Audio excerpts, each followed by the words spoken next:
Coding இல்லைடா, உனக்கு run பண்ணும்போது அந்த கோடிங்கில் எப்படி பண்ணியிருக்குன்னு தெரியாதுல்ல. இப்போ வச்சுக்க பிடிச்சி.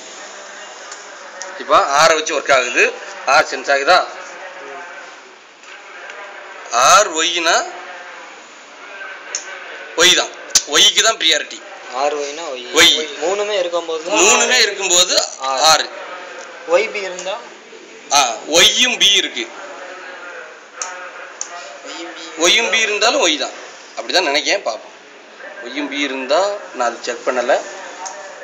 ஒய்யும் பி இருந்தாலும் ஒய் தான். ஒய் சரிதானா? பியும் ஒய் ஆரும் பியும் இருந்தா ஆரும் பியும் இருந்தா ஒய் மட்டும் எடுங்க. ஒய்யை கட் பண்ணுங்க.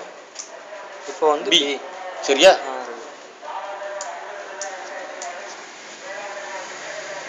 சரி, இப்போ மைக்ரோ கண்ட்ரோலரில் நம்ம ப்ரோக்ராம் செட் பண்ணியிருக்கோங்களா? அங்கே வைப்பியா இங்கே வைக்க ரெக்கார்டிங் ஓடிக்கிட்டு இருக்கு. சரி முடிச்சிட்டோம்ல.